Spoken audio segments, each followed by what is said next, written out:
I'm Kevin Stone, metal sculptor, and I'm building the world's largest steel fire-breathing dragon at my studio here in Las Vegas. Here's what my day looks like from the top of the scissor lift.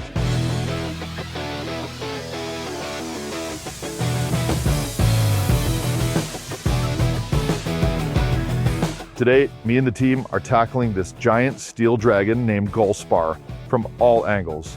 You can see us crawling around here and just how massive he is. Right now, I'm starting to build gussets that will sit at the top of the wings. Yeah. The plasma cutter is doing the dirty work, cutting through big 3/4-inch plate. It's cutting wing gussets. I guess they're wing gussets. Finger gussets, 3/4-inch plate to support the fingers of the wings. So we're not messing around here, we're using the big stuff. And I overscaled them too, I made them big, so. I gotta thank FastCut for this amazing product. This is one of the few computerized machines I use in the shop, and it's helping on days like today when we're up against the clock and we have to get big pieces cut fast.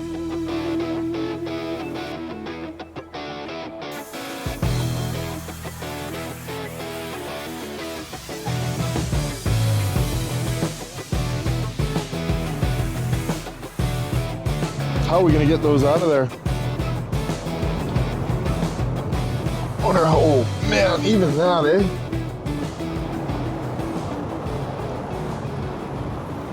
Do you use the forklift again? I think we're gonna have to, but we could try. You try lifting that corner. There we go. Come on, baby. It's stuck right. Maybe with the hammer? Oh yeah, you got a hammer? Ready?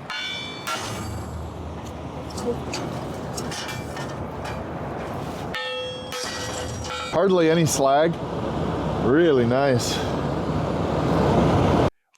Here, we're raising the wing bones, I guess is what they are. You can see the gussets up there that I just made, installed already.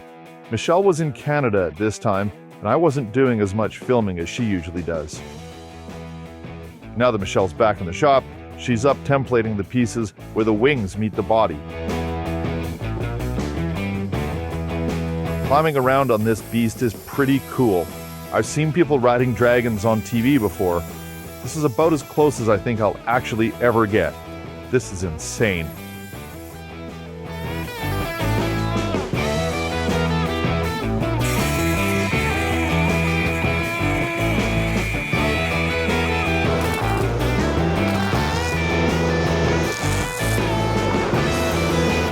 In this shot, you can see the wing bones are in place on both sides, and you can really start to see the shape and size of these wings appear. It looks awesome. We're both up here working on the shoulders of the dragon, moving around in a completely crazy environment. Michelle makes the templates to give to me, and while she makes the next one, I cut and shape the pieces and then come up and install it. We're almost 20 feet up in the air here, crawling around on bare steel. Just another day making monsters.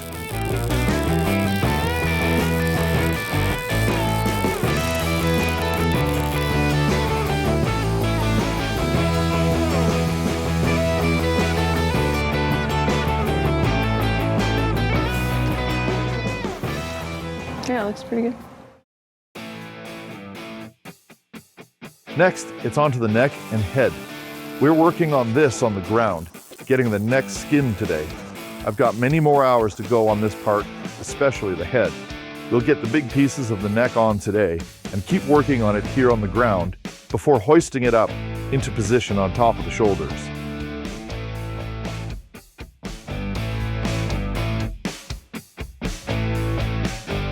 Our material costs on this sculpture are just massive. I've planned carefully though, and we've been very careful not to waste any cuts. It looks like I have an endless supply of material, but it's managed very carefully.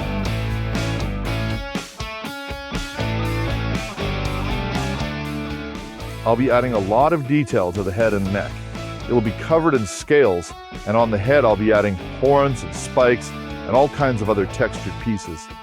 Even though it's going to be nearly 30 feet in the air when it's in its final position, I want the details to be spectacular, so that even from that distance, it looks lifelike to everyone who sees it.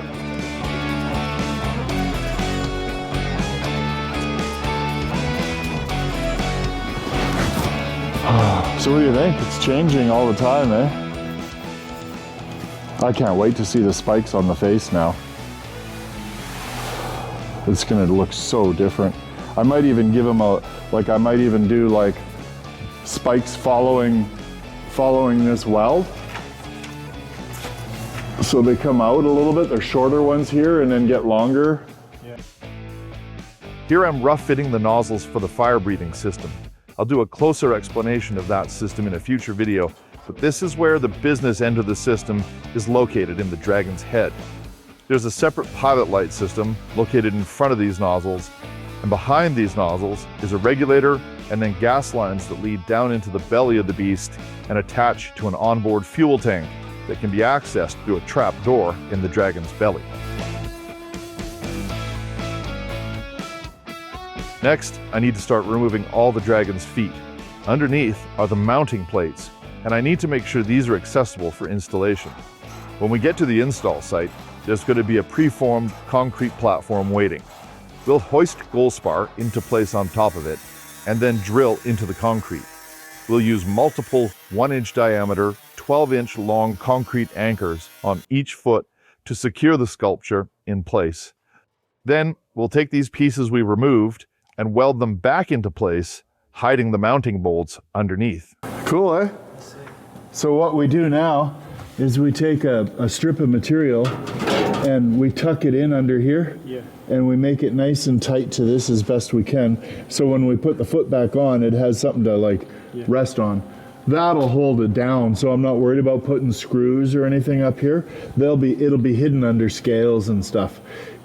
So you just have to be able to grab the foot and throw it on. So the scales will kind of come over this, but then we'll scale up to this edge so the scales are covering the seam.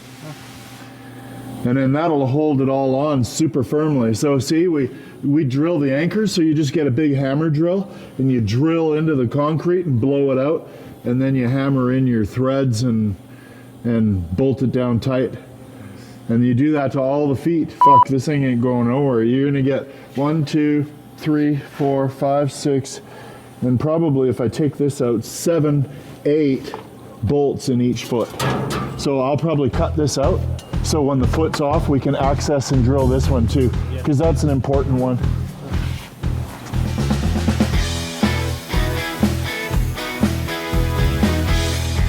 This is just me cutting, nothing exciting, but my editor likes the spark, so I guess he let it run a little long on purpose.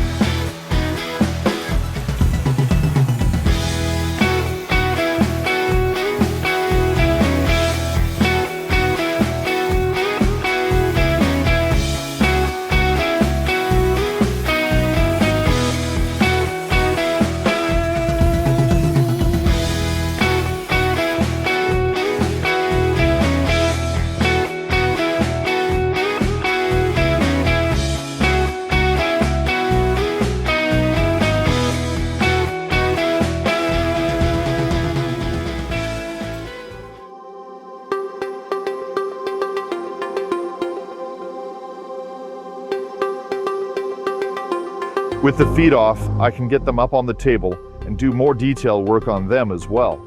These are going to be the closest part of the dragon to spectators, and I've got some beautiful lifelike details to add here that are going to look really cool too.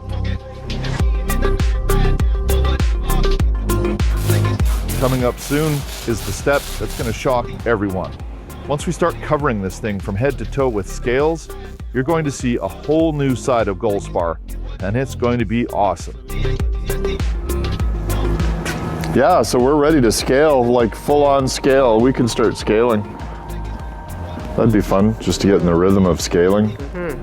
Because I'll be transitioning somewhere around there into the big ones. And then they should go faster. And then I'll start with small ones. He's gonna be burning fucking a lot of sheets. We need so many scales. Oh yeah. That's why I bought so much sheet.